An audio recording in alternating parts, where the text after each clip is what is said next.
Laura, the reason why you're taking this medication is because your mom also had it. Yeah, you'll be taking the drugs for the rest of your life. Maybe to somebody who doesn't know who Laura is. Laura Thuo. Laura Thuo. I'm a journalist and a content creator. I do HIV-related content. I'm also a mom and a wife. And I'm living with HIV. Hello guys, welcome to the Mungai Eve show, and on today's episode of Inspirational Stories, we are having an amazing lady. I know some of you have seen her on TikTok and Instagram talking about her story. Her story is so inspirational, and I decided, why not, let me call her so that she can share her story amongst our very first guest on this new channel. Anyway, Laura, how are you? I'm fine, thank you, Mungai. You're fine? Yeah. Welcome to the show. Yeah, so guys, maybe to somebody who doesn't know who Laura is, we can tell them. My name is Laura Thuo. I'm a journalist and a content creator. I'm also a mom and a wife. And I do content around HIV, just educating people about HIV and all the dynamics around that, because myself, I'm living with HIV. Mm-hmm. Yeah. Yes, you're so public with this whole story of you living with HIV and everything. You show us your child, but we are going to get there. Yeah. So I'd like to know, growing up, how was your growing up, and then how did you discover that you're positive? I grew up in a normal life, like normal family. My mom was there, my dad was there, until I was 8 years old. I have 3 siblings, like two brothers and 1 sister, though I grew up with only 1 brother. The other one, it's a bit of a long story, so I wouldn't delve into that. Yeah, so we grew up in just a normal family, mother, father, and kids. Then when I was 8 years old, my mom passed away sadly due to AIDS-related illness. Okay. Then my grandmother came in, took us in, my brother and I. And then she took us in and she continued to raise us. Mm-hmm. Yeah, so moving forward, first of all, I was always a sickly child. Okay, always. Yeah, always, like sickness here, like pneumonia here, tonsillitis, like name it, I was always sick for one thing or the other. So I think my guardians just thought it's a normal childhood diseases, and they thought I would just grow out of it. But when I turned 10 years old, that's when they noticed the patterns, and they were like, okay, now this is becoming too much. And that time there's a specific doctor we were seeing, the doctor who was treating my mom.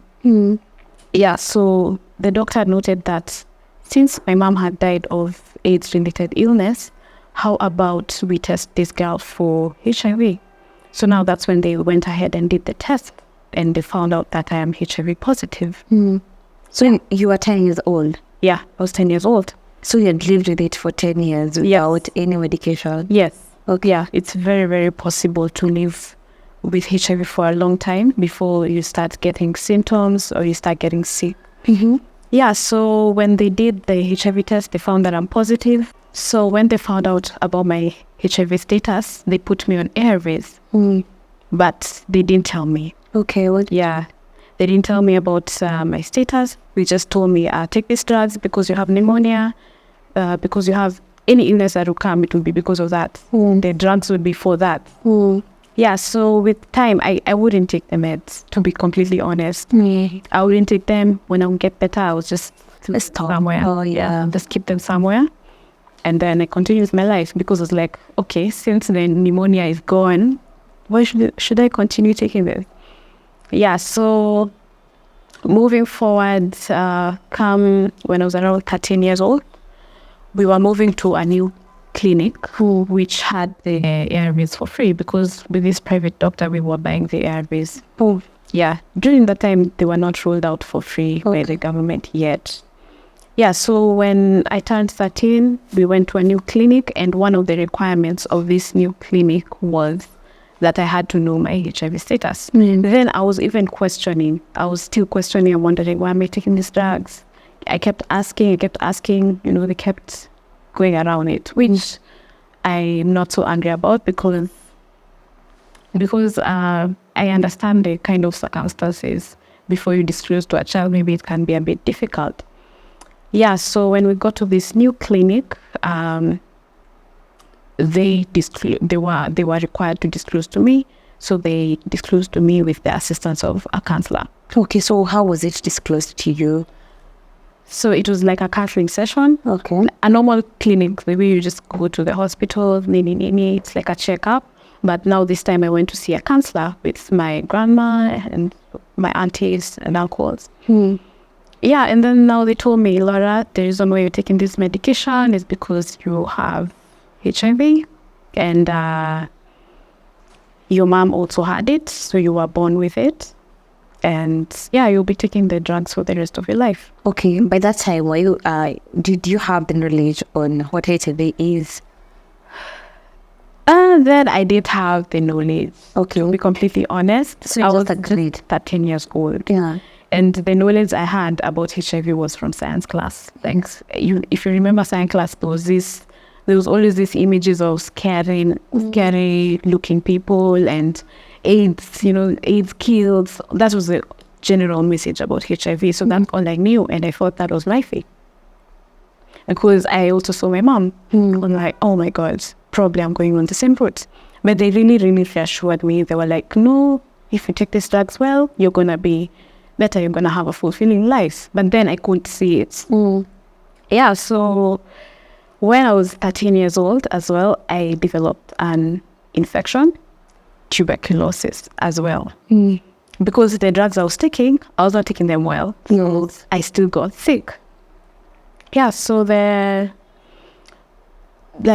I got really, really sick. At some point I even had to get out of school because I had to be admitted. I had a swelling right under my jaw, and they had to surgically remove it because it was infected with TB.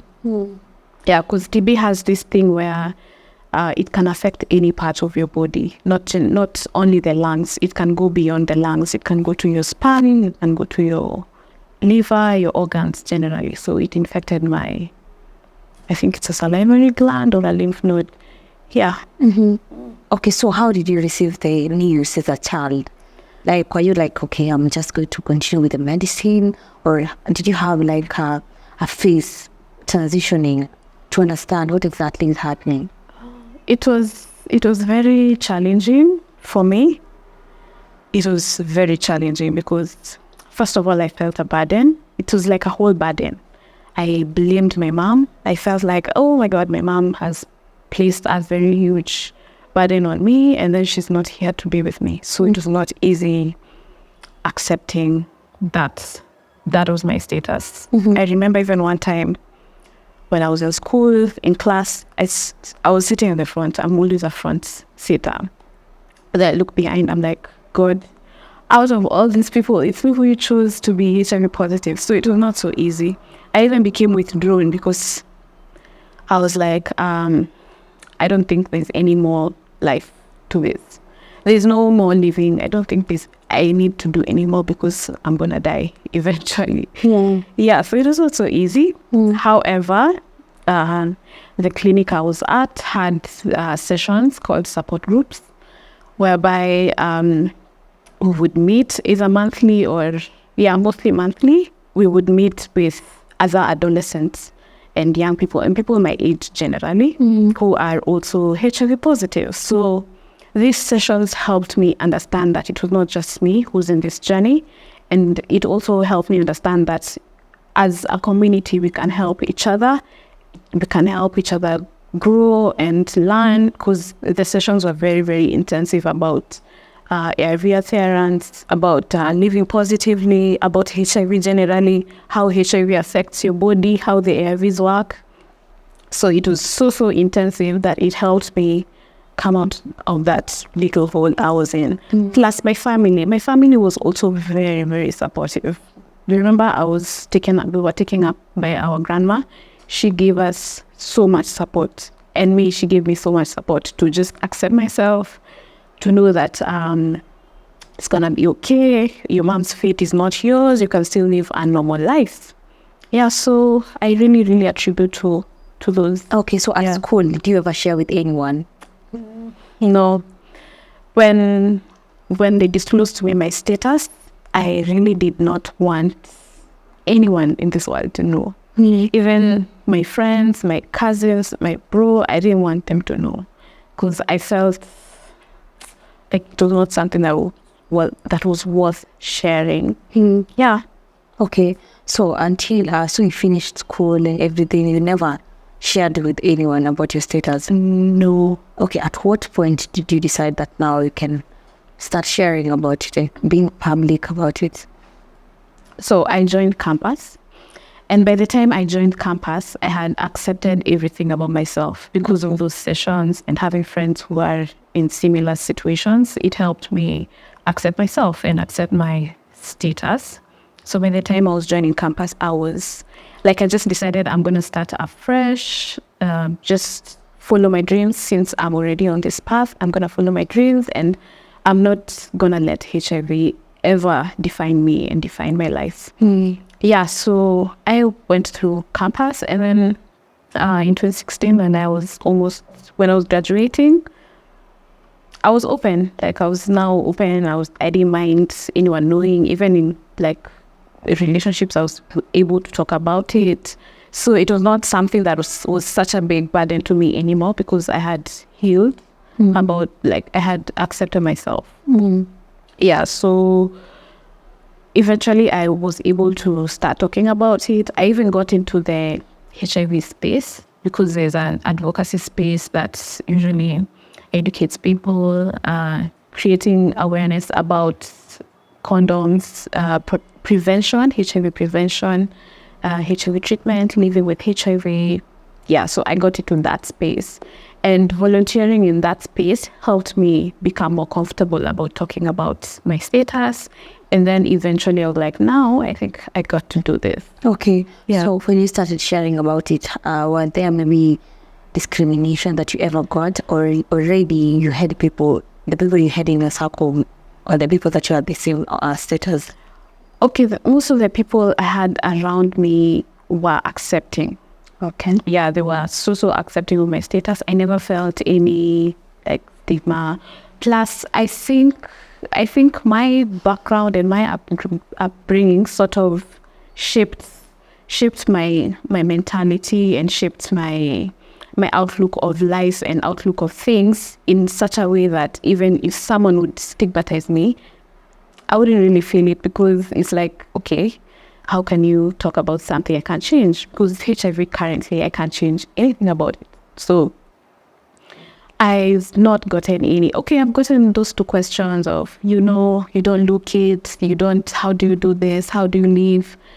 I do get those questions, but I've not gotten like direct stigma of maybe being denied an opportunity, or directly being told that, oh, you're filthy, or something like that. Yeah. Okay, so let's talk about you now being on content creation space. Sure. And being more of a HIV advocate. You talk about it loudly, especially on TikTok. That's where I come across your videos sana. Like, when did you decide that, like, you know what, let me now go public? There's going public, now to the social media. Okay, let me just go a little bit back to when after I graduated. I went into the HIV space for just around 4 years. I was doing all that work, talking to young people. Like, I was already accustomed to teaching about HIV. Then I took a pause. I went into journalism. I got a job, and I was like, now let me focus on journalism. I put this HIV thing aside a little bit as I rethink on what I need to do and what I want to do with it exactly. Because then I wasn't sure what I wanted. I was not sure if I wanted to go out. I didn't know what to do with it. So I decided, let me take a break and move forward.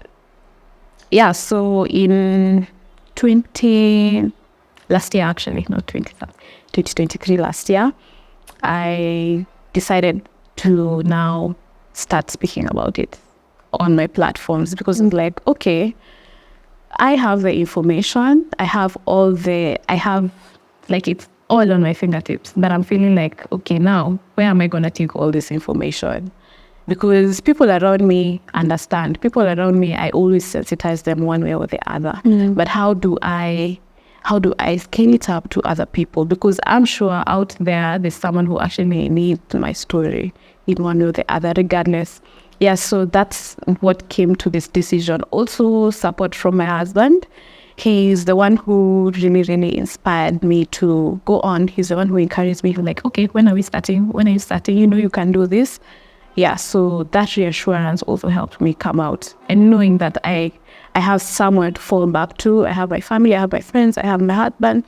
They can help me in case of anything, whatever fears I had. Yeah. Okay, so what was your first video? Sorry? Your first video? My first video. Okay, it was just I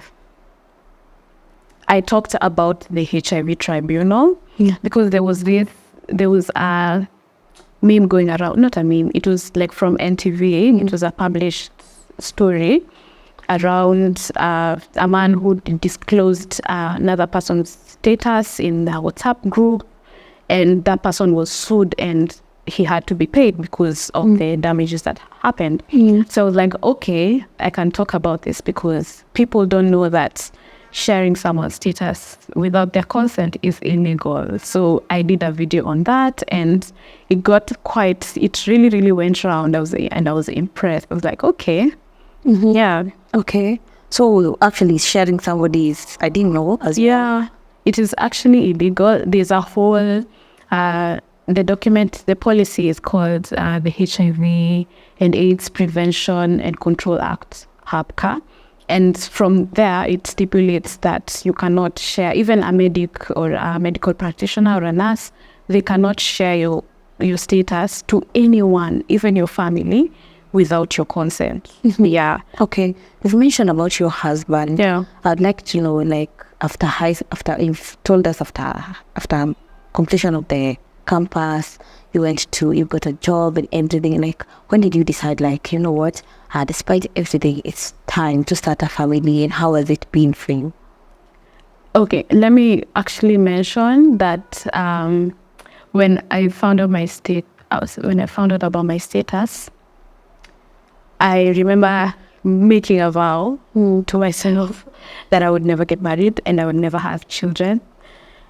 Like, that was so concrete with me, because of, like, there's no way I'm passing this down to anyone. So that was always my vow, and I made sure I kept to it through always disclosing my status. So everybody used to tell them? Yeah, everyone. If you're getting a relationship? Yes. Like, let's say 99, I disclosed, because I was like, you need to know, like, what you're getting into. Okay, what was the reaction? The reaction wasn't so bad, because I only had like a couple of bad reactions. Some of them thought I was pretending because I don't look like HIV. Of course, because people have a mental picture of what HIV looks like. So some of them would tell me, you're lying. You're playing, until they see you taking your drugs and like, oh, I think it looks real. Yeah, and so, okay, I didn't get so much like bad reactions from people, because I would always make sure that as I'm disclosing, I also give you the information of how either we're gonna live, gonna have kids, how we're gonna have sex, all that, what kind of dynamics are those. Yeah, so eventually it would stop being an issue. Yeah. Okay. So are there maybe people that you're in a relationship with that marked off when you told them, but you know what, this is my status? Okay, for me, I would always tell someone at the beginning of a relationship. It is sort of like self-preservation, because I'd be like, just know from the beginning so that we know if we're moving forward or not. So I would always make sure it's from the beginning, so that ukiingia hapa, like, just know this is it. Like, you won't freak out seeing my drugs in my house or see me taking my drugs. You'll know what's going on. Yeah, so most times, as I would disclose at the beginning of a relationship, we would proceed with a relationship. I've only had one instance where, like, along the way, the status started becoming an issue, and then I wouldn't realize it. I didn't realize it, but now in retrospect, I realized, by the way, some of these things were actually targeted towards my HIV status, and I didn't realize. Yeah. So there was those. Okay, so when did you break this vow? You had a vow. Yeah. Okay, with time and with acceptance, I started realizing, oh, by the way, I can have a family. Oh, by the way, I can have a partner and I can have a child. Because then, being born with HIV, I felt like if I have a kid, I'm going to give that baby HIV. So like, let me just not have. But with time, as I came to understand, okay, this is how you have kids and prevent HIV from getting to them, and this is how you have a spouse, that's when my mind changed subconsciously. Yeah, so like a fuguka, like nikaingia soko rather. Yeah. Okay, so when did you get into marriage now, not even relationship? That's around 2020. Okay. After a couple failed relationships, couple heartbreaks. But I never gave up on love because I decided, okay, since I really do want to have a family and I want to have a relationship, let's do this. So you had made your mind that you want a relationship? Yeah, I had made up my mind. I'm like, okay, now I can have a family and now I can have kids. Okay, maybe a quick one. Like, are you looking forward to get maybe somebody who you're of the same status, or you didn't mind? Well, I didn't mind a HIV negative person, and I don't mind a HIV positive person. But I just had a preference of HIV negative people. And this should not look like anything like bad towards people living with HIV. They're amazing people. I dated some of them who are HIV positive, and they're amazing people. But I just felt like I wanted something different so that maybe we can have some few different things in the relationship.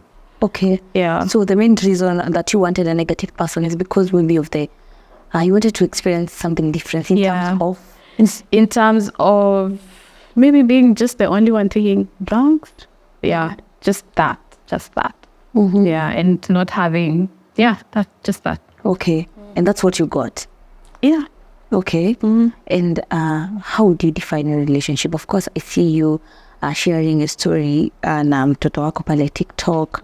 There's a video, actually the video that I came across of you telling people that when you after months of breastfeeding your child, and then they turn out they are negative actually. And so maybe you can tell us, how has it been like you being in the relationship, raising your child, and also maybe you can mention like how have you done it? I'm sure maybe there are people who don't know. Yeah. Okay, so first of all, a relationship between HIV positive and a HIV negative is called a HIV discordant relationship. That's a technical term that they use to just try to, it's like to categorize it. So me and my husband are in a discordant relationship. And there's another concept called U equals U. That is undetectable equals untransmittable. So this concept basically means that if a person living with HIV takes their drugs well, like as prescribed and as prescribed and consistently, they can get to a level where their viral load is like the amount of virus in the blood, becomes undetectable. And when they're at this stage of being undetectable, they cannot transmit to anyone, to their negative partner. Yeah, they can't transmit. Yeah, so that's the concept we use in our discordant relationship. As long as I take my drugs daily, as prescribed at the exact same time, I remain undetectable. It means that I protect my partner from getting HIV. Yeah, so that's the dynamic of a relationship. Yeah. Okay, does it mean that you know, I see the comment section and people are always like, oh, do you have to always use protection in such questions? Does it mean that if you adhere to your medication, you really don't have to? Yeah, you don't have to, because you get to a point called undetectable. As long as you're undetectable, you cannot transmit. That's a fact, even proven and written down by the WHO, the World Health Organization. So that's a message that's coming out across for people living with HIV, preventing HIV from getting to other people.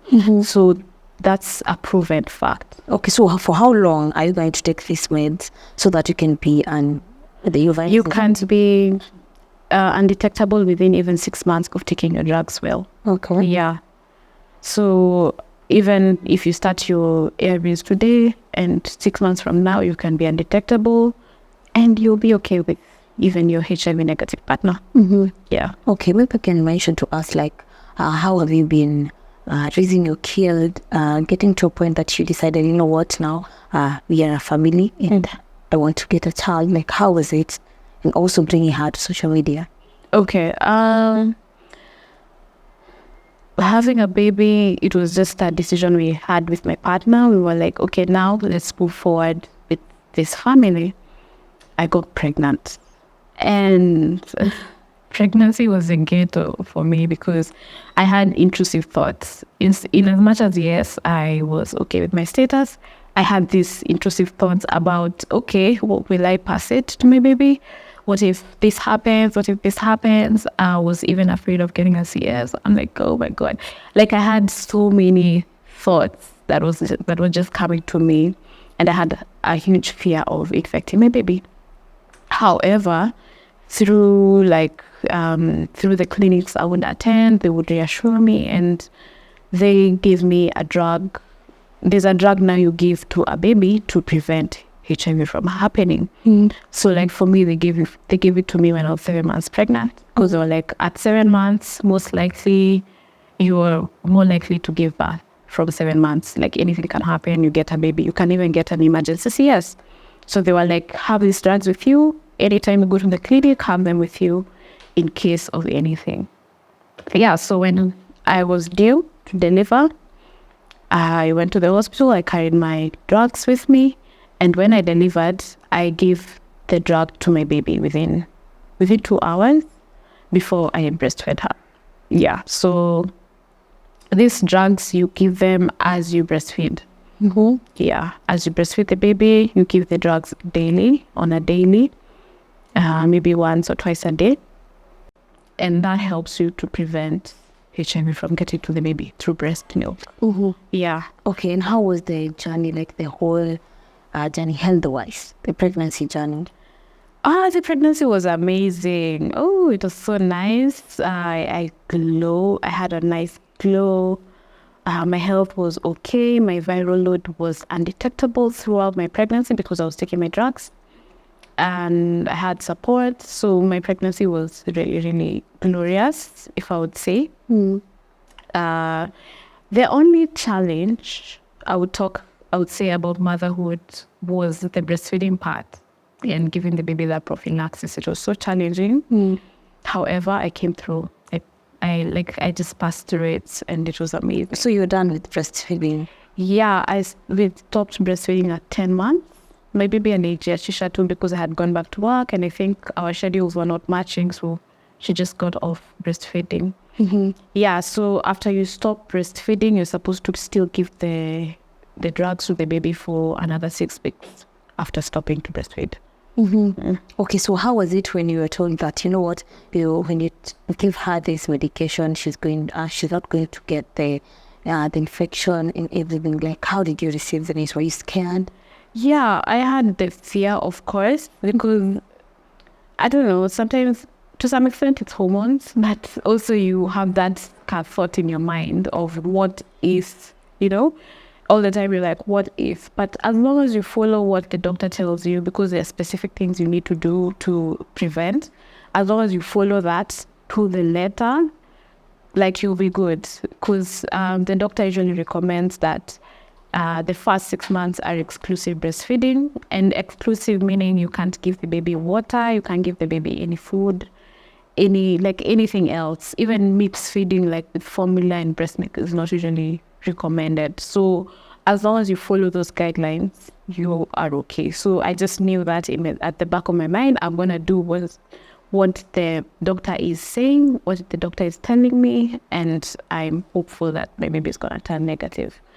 Yeah, so And then also I realized when I was also pregnant, breastfeeding, like through that journey, I realized like there was not so much information out there about breastfeeding. Yeah, there was no information about breastfeeding and, you know, how do you do it with HIV? So that's why I decided like, let me use my journey, not just living with HIV, but also being a mother with HIV, and teach people about that entire journey of motherhood with HIV and preventing it from a baby and all that. Okay, so maybe people who are around you, when they see you breastfeed your child and maybe they know about your status, did you see the lack of information in them, or you were not exposed to many people? No, I was not so exposed to many people, and the community around me, they knew my story because it was my family mostly, and my husband mostly. They already knew my story, yeah. So I didn't get any backlash. I didn't get any issues. Online is just where I've gotten those weird comments. Okay, like, so what are some of the questions that you've seen people may be asking that make you see that people really lack information on that specific topic? Okay, there's this one specific video I did. I think the first video I posted with my daughter. And I was talking about breastfeeding and living with HIV. And people would send me nasty comments. They're like, you put your baby at risk. I wouldn't dare. Why would you even have a kid? Why would you even breastfeed? Why would you risking the life of that baby? Like, Upto ndo nikaona, like, by the way, this information is truly not out there. But also, I came to also learn recently that there's some countries that don't allow breastfeeding.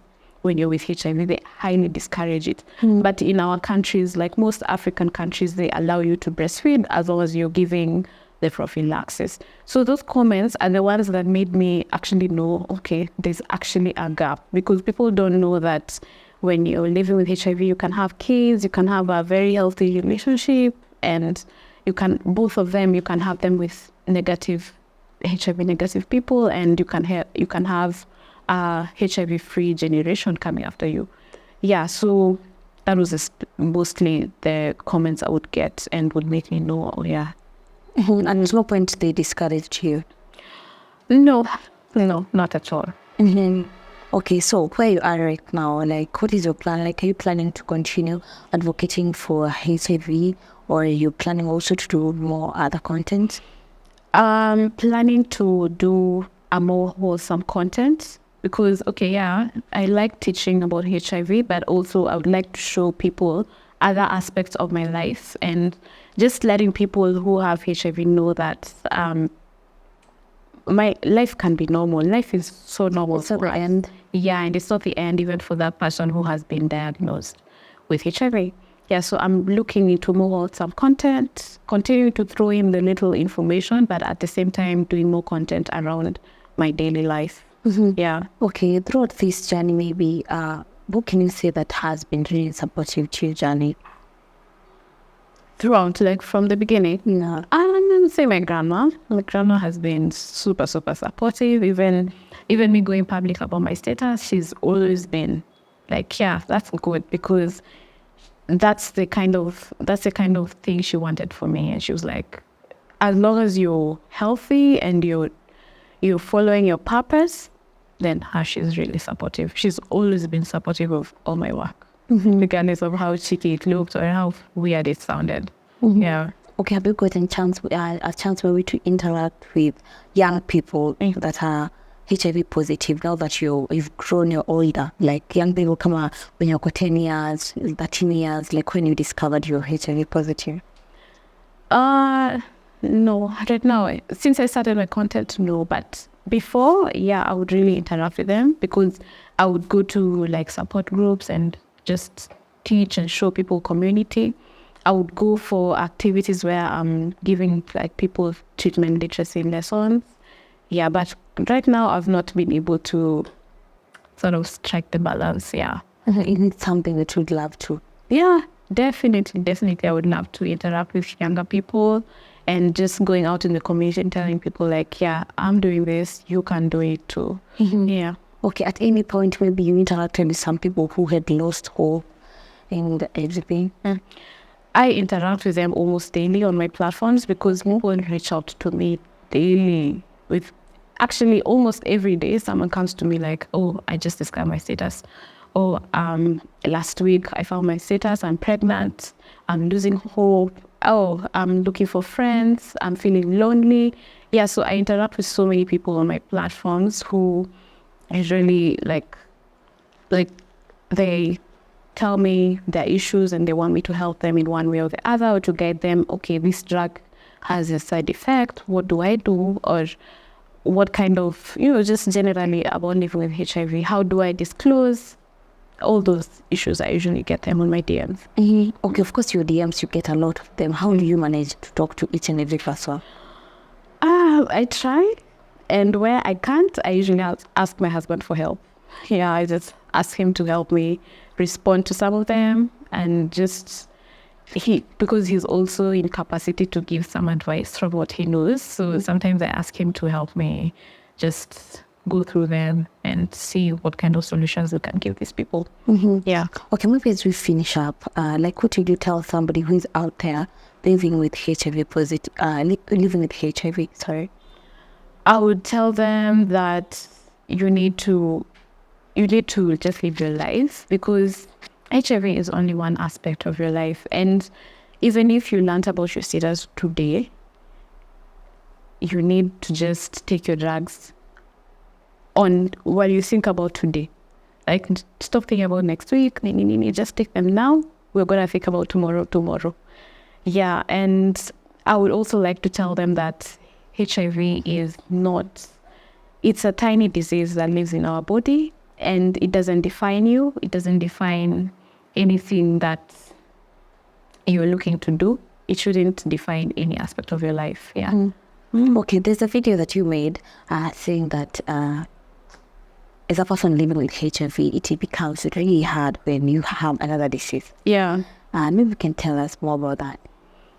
Yeah, that video, I was sharing it about just telling people, especially encouraging people living with HIV to take their drugs, because I was in that place before. It's because I was not taking my drugs, to be completely honest.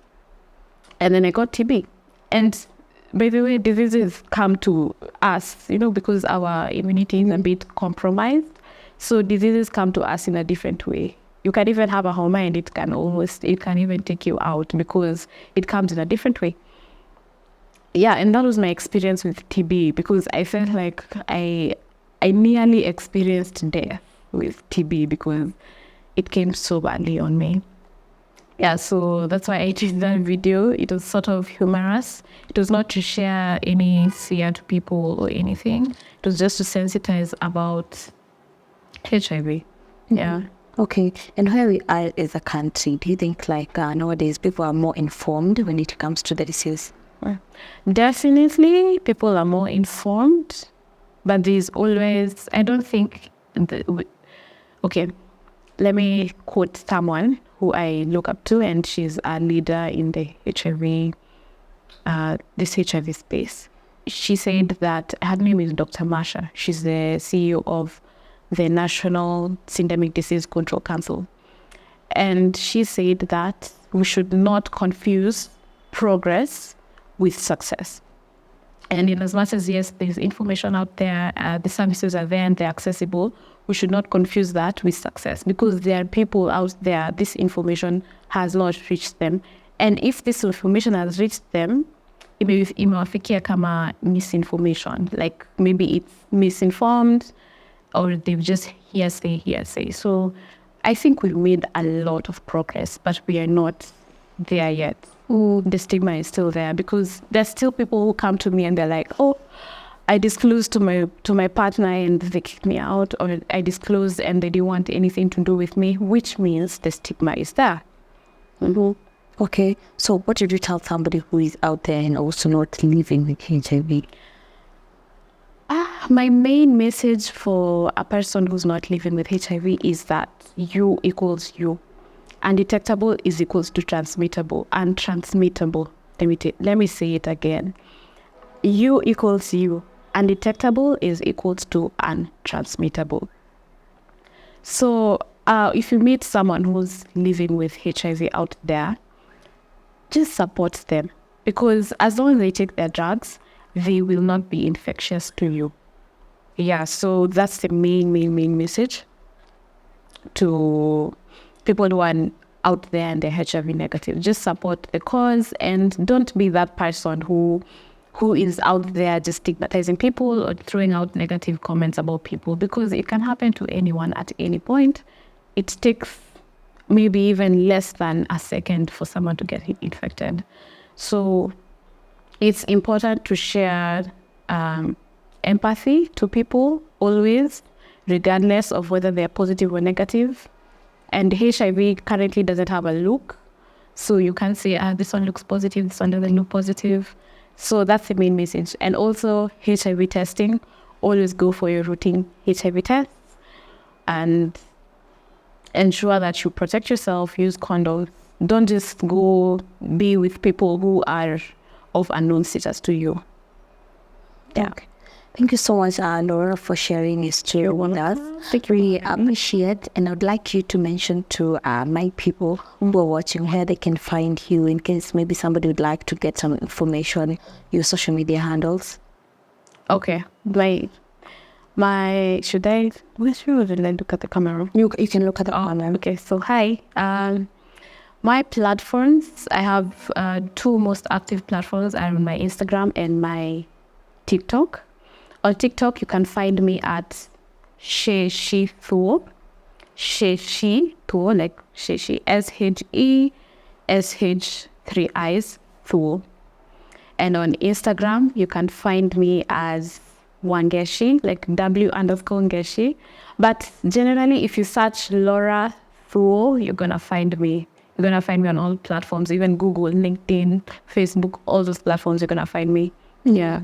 Wow, thank you so much, and I really appreciate, guys. It has been the Mungai Eve Show on the segment of inspirational stories, and I hope you guys have taken that time to subscribe. Remember, guys, I told you that we are starting over again, and I believe we'll be higher. We'll do it more better. We've done it before, and this is the time. So make sure you take your time, hit that subscribe button. It's gonna mean a lot to us. Till next time, bye bye.